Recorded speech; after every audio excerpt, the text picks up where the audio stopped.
ये कहानी शुरू होती है ग्राहम परिवार की एक शांत लेकिन रहस्यमयी सुबह से। घर में हर तरफ खामोशी है, लेकिन एक अजीब सी बेचैनी हवा में घुली हुई है। एनी ग्राहम, जो कि एक बेहद प्रतिभाशाली आर्टिस्ट है, अपने वर्कशॉप में बेहद बारीकी से काम कर रही है।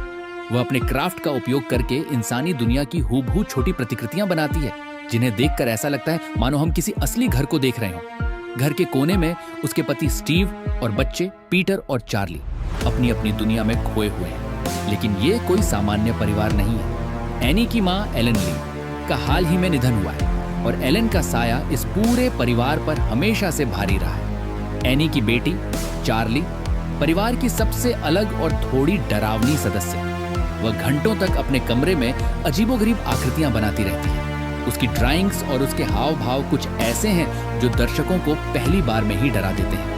वह अक्सर अपनी जीभ से एक क्लिक क्लिक जैसी आवाज निकालती है, जो पूरे घर में गूंजती है और एनी को अंदर तक हिला देती है। एनी अपनी मां के जाने के बाद खुद को संभालने की कोशिश कर रही है, लेकिन एलन का कमरा अभी भी घर का सबसे रहस्यमयी हिस्सा बना हुआ है। वहां कुछ चीजें ऐसी हैं जो एनी की समझ से बाहर हैं।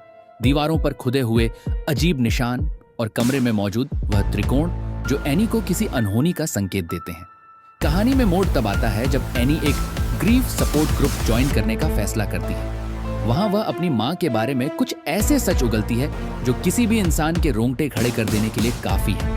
वह बताती है कि उसके पिता का निधन भूख के कारण हुआ था। उसका भाई महज 16 साल की उम्र में अपनी मां के कमरे में फांसी लगा बैठा था और वह खुद अपनी मां के साथ एक बेहद जटिल और टॉक्सिक रिश्ते में थी। एनी को यह एहसास होने लगता है कि शायद उसका परिवार शापित है।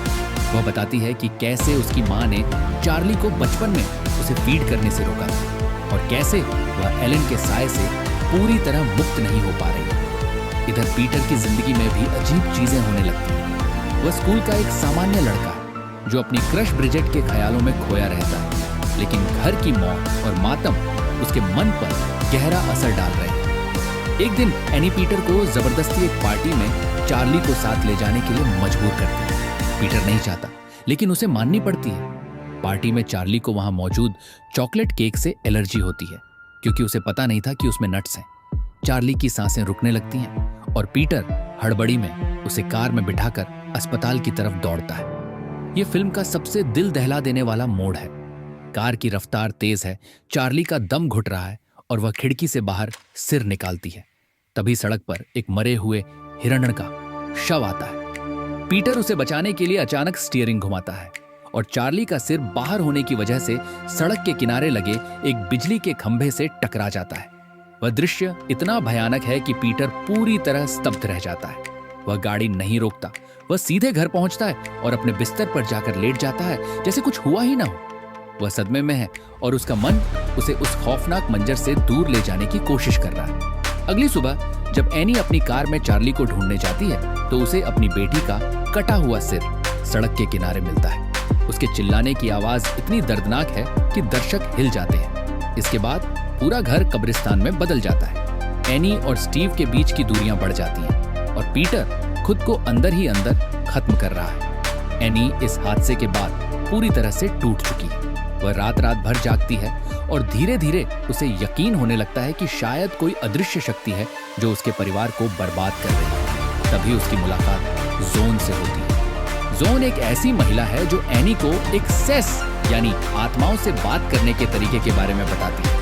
पहले तो एनी को यह सब बकवास लगता है, लेकिन अपनी बेटी के खोने के दर्द में वह हार मान लेती है। वह जोन के साथ मिलकर एक सेस करती है और चमत्कारिक रूप से उसे चार्ली की मौजूदगी महसूस होती है। एनी को लगता है कि उसे अपनी बेटी वापस मिल गई है। वह पीटर और स्टीव को भी इस काम में शामिल करना चाहती है। स्टीव इसे पूरी तरह पागलपन मानता है, लेकिन एनी जिद पर अड़ी है। वह पीटर को भी सेस के लिए बैठाती है। कमरे का माहौल बदल जाता है। रोशनी फड़फड़ाने लगती है, हवा ठंडी हो जाती है और अचानक एनी का शरीर किसी और के वश में हो जाता है। उसकी आवाज बदल जाती है, उसकी आंखों में कोई और है। पीटर और स्टीव दहशत में आ जाते हैं। स्टीव समझ जाता है कि एनी किसी गहरी मुसीबत में फंसी है और वह उसे होश में लाने के लिए उसके चेहरे पर पानी फेंकता है। एनी को कुछ याद नहीं, लेकिन वह समझ जाती है कि उसने क्या किया है। एनी की छानबीन उसे उन पुरानी तस्वीरों और किताबों तक ले जाती है जो उसकी मां ने छोड़ी थी। वो पाती है कि उसकी माँ का नाता एक डेमोनिक कल्ट से था, जिसकी पूजा किंग पेमोन नाम के एक शैतान की होती है। ये शैतान किसी पुरुष शरीर को अपना मेजबान, होस्ट बनाना चाहता है, और वह मेजबान कोई और नहीं बल्कि पीटर है। एनी की माँ चाहती थी कि पेमोन को पीटर के अंदर स्थानांतरित किया जाए, और इसी के लिए यह पूरी साजिश रची गई। एनी का सारा आर्ट, चार्ली की मौत और यह शाप सब कुछ एक बहुत बड़ी योजना का हिस्सा था। अंतिम भाग में एनी का मानसिक संतुलन पूरी तरह से बिगड़ जाता है। वह एक बार फिर से अपनी माँ का शव घर में पाती है और पीटर पर शैतान का साया मंडराने लगता है। स्टीव एनी की पागलपन भरी हरकतों से तंग आकर उसे रोकना चाहता है, लेकिन एक दर्दनाक पल में वह खुद आग के गोले में तब्दील हो जाता है। एनी अब पूरी तरह से पेमोन के वश में है। वह छत पर रेंगते हुए और खुद को चोट पहुंचाते हुए पीटर का पीछा करती है। पीटर जान बचाने के लिए अटिक में भागता है, लेकिन वहां का नजारा उसे और भी तोड़ देता है। वहां उसे अपनी ही मां का कटा हुआ शव मिलता है, और चारों तरफ लाल लबादा पहने लोग खड़े हैं जो उसे पेमोन के रूप में पूज रहे हैं। पीटर को समझ नहीं आता कि उसके साथ क्या हो रहा है।